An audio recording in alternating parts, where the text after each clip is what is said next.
Hey everyone, and welcome to today's video where we are painting a gingerbread house. This is a painting in our mini holiday series of 8 small kind of like holiday ornament inspired paintings. These are on 4x4 canvas panels from Michaels, and then I'm using a paper palette, a palette knife, and then a whole bunch of colors that you can see on this palette here. But for this one, we're really just going to be using like some reds, greens, whites, brown, I think orange and yellow. But yeah, so I'll show you how to mix up all the colors, so don't worry about it. The color, I guess, in the middle, that is a slow dry medium, which you don't need. I'm just using, because I'm using all of these colors and painting these all at once. So let's get into it. So here I'm drawing the gingerbread house, and I have a little picture of it in the corner, so you could screenshot that if you are following along at home.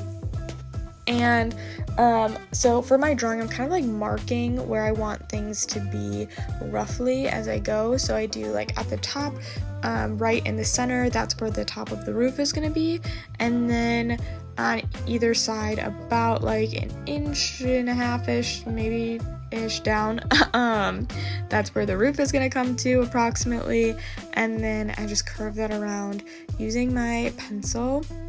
This is a 2H pencil, but you can use any pencil, just like a regular one would be fine, or you could just freehand it and go straight in with paint. If you don't want to draw it out, that's fine too.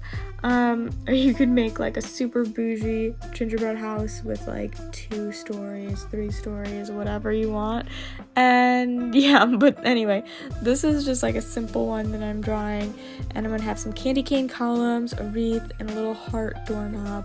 So yeah, and then my gingerbread house doesn't go all the way down. There is like a little bit of green at the bottom.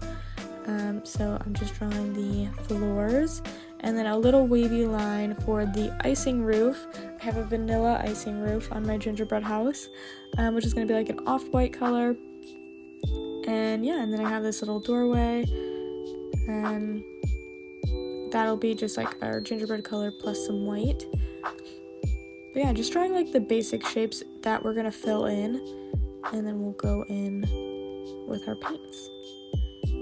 So the paints that I'll talk more about, but they are Liquitex paints, and I got them in a set, and I mix up my own colors, but you can easily just buy the colors that you need for this. They have like small tubes you could get, or small little bottles of paint if you want like specific colors, but I tend to like to mix my colors up in advance, yeah, but like, or as I go, but I will show you how to mix all of these colors. So this first color is going to be our background, and so we're going to use our green. So I'm just going to take a little bit of that, and then some slow dry medium, but don't worry about that at home. That's just for like, you know, so that it doesn't dry super quickly, but not an issue if you're just painting one at a time. But I use this green in another painting, so I set some aside, and that's why I'm adding the slow dry medium, so that the paint that I set aside does not dry by the time I get to the next painting. So I'm going to take a little bit of white. These are the bottles that I'm using. So the Liquitex Basics, I really like these paints. They're super affordable and high quality, so I use them a lot. So yeah, just mix that up for like a light soft green background, and just mix that up, and then I'll set some aside. And then like for some of my other paintings, I also have like light blue backgrounds. Sometimes I put like snow in the backgrounds, which would be pretty for this too. You could do like a blue background with like snowflakes falling, would be nice. And then all of these paintings, I'm digitizing them on my iPad, so I'm drawing them out in Procreate, like a little kind of like cartoony version, I guess, and uploading them to Redbubble. So if you wanted this gingerbread house as a sticker or a backpack pin or something like that, you could go order it, and I'll put all the links to them in the description below, as well as all the links for like the paint supplies, the brushes, the panels, like everything that I use here I will put in the description. But if you think of something, or if I forgot something, let me know in the comments and I could drop a link. And Yeah, the brushes are from a variety pack that I bought online, and they're pretty affordable. So yeah, I got like 25 brushes in the pack, and it came with the palette knife that you see me mixing with, which is nice. You can mix with a brush, but a palette knife is nice too. You could like spread it a little bit more evenly, and the paints mix a little bit better when you like spread them flat across your palette. And then the paper palette I use here, it's just like more convenient than anything. Like I use the glass palette a lot too, and the glass palette is nice because it's reusable. You can get a paint scraper and you can just scrape the paint off and use it pretty much like indefinitely. So I like that as well. Now this color here, this is actually from our gnome painting. I pulled this video clip from that because I wanted to show you how to mix our gingerbread color. So it's burnt umber, brown, yellow, and then I add orange and more yellow and more white to this, and then there's two colors. So I mix up the darker color first, and then I put some of that aside, and then I mix in more white for the lighter gingerbread color, but they're the same color, just the lighter color just has more white. So yeah, I'm like pushing that to the side, and then I mix in more yellow and more orange, and my paints in the palette are like actually starting to dry a little bit. So yeah, you'll notice that, but that's why we get the slow dry medium in the colors that we're mixing. But the colors out of the tube, I didn't mix in any slow dry medium. So yeah, I'm adding more orange and more yellow for more of that cinnamon ginger kind of color, and there's probably a little bit of red because I'm mixing it just in the same section that I had mixed up my red paint in, so probably a little bit of red is getting in there too. So if you're mixing this at home, it doesn't look quite the same, maybe add a little bit of red in there. So there's a little bit more white to make the lighter color, so the lighter color will be the door.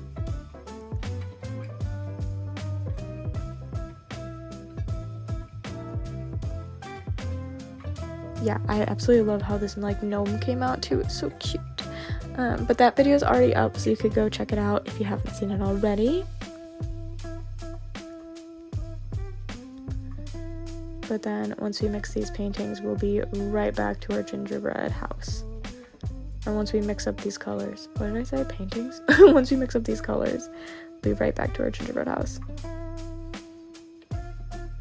Okay, so dipping into the gingerbread color, we'll be painting in this like house, the main color, I guess.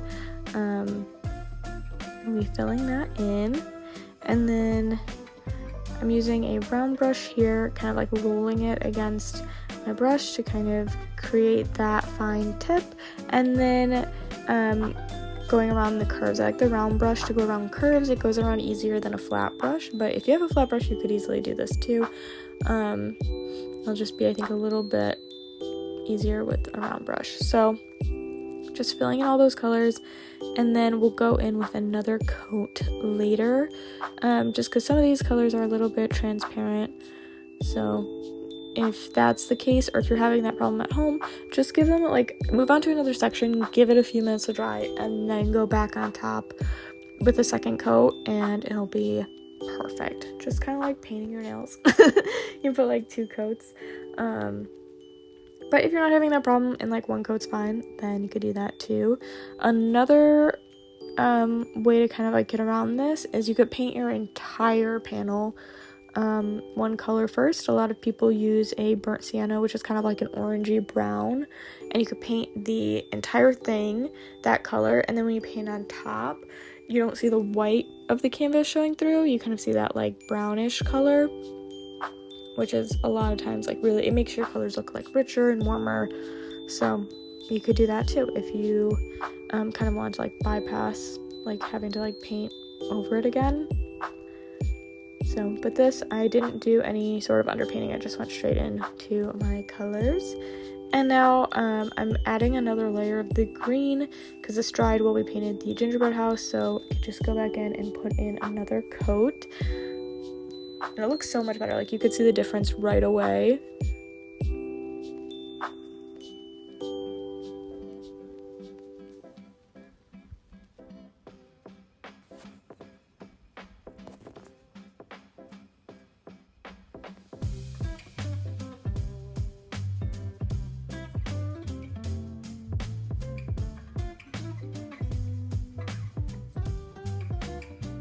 yeah, I feel like it covers so much better with the second coat.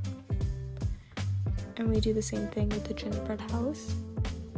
And the square brush too, like, gets along the edges of the roof, so if you have like straight lines in your painting, it's nice to have that square brush.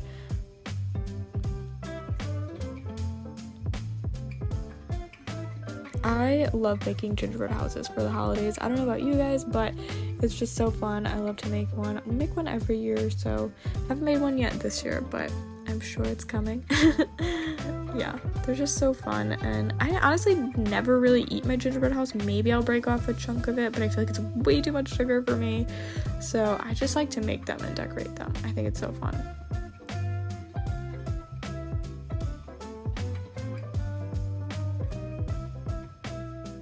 So this is the lighter gingerbread color for the door, and I paint over our little heart-shaped handle just so that I don't have to paint around it.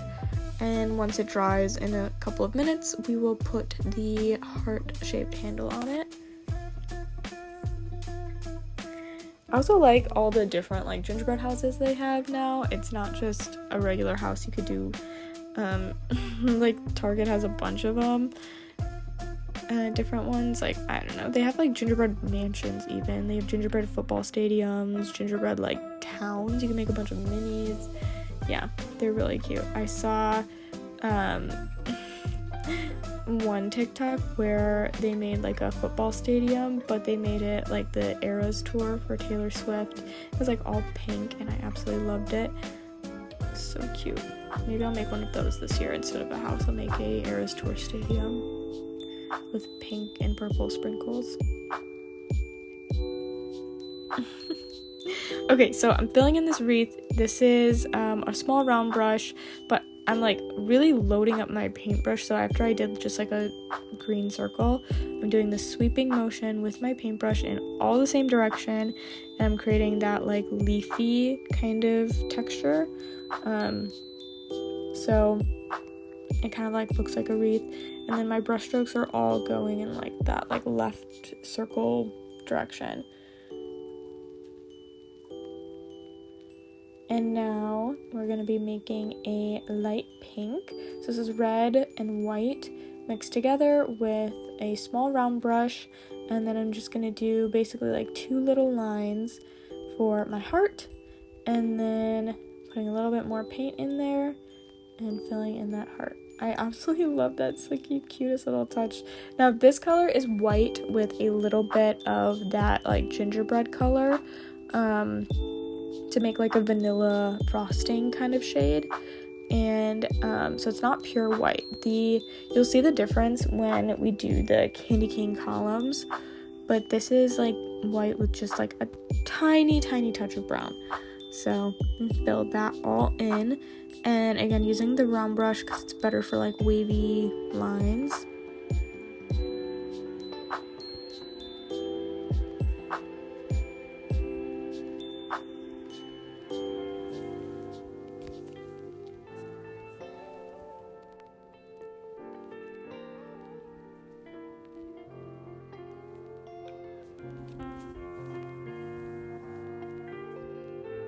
Okay, and then I'm just smoothing that out, and now we're going straight into the white and putting in our candy cane columns.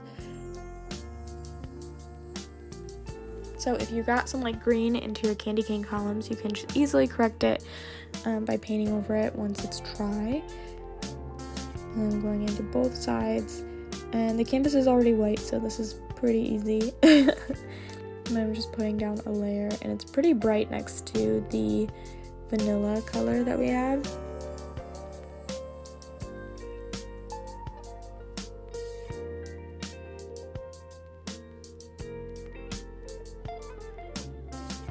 And then I'm making my columns a little bit thicker and creating a smooth edged line, making sure there's no gaps, and just kind of like filling that in. And this is the smallest brush that I have. And then we're gonna go in and paint some red stripes. So this is just the straight red out of the tube. You could wait for the white to dry. I would recommend just like waiting a couple of minutes for that white to dry, and so that you're not ending up with like pink and your colors aren't blending together.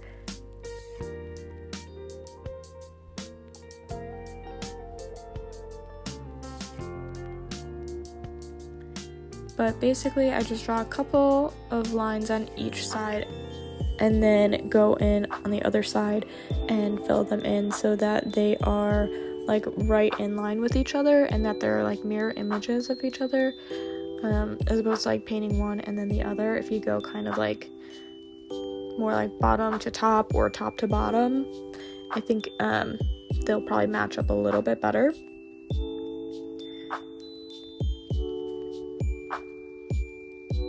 So it's a little bit of a detailed process. I dip back into the paint a lot.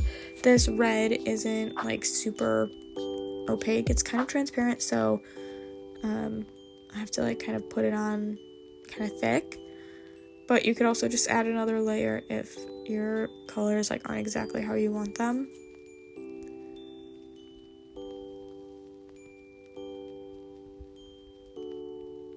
Yeah, but I feel like this part of the painting kind of like brings it all together. These red candy canes, like, they're so cute. I feel like when you're painting, sometimes there's always like that one step that kind of brings the whole thing together, and I feel like for this painting, I feel like it's the candy canes that really bring it all together. And then just putting some candy canes down, or not candy canes, but you know, the red stripes down at the bottom, just filling that in, and then taking that same red, dotting it along our wreath, and then we are done. Oh my god, so this is the final dry painting. I absolutely love how it turned out. Please let me know your thoughts in the comments below, and I will see you tomorrow for another holiday painting. Thanks so much for watching. Bye!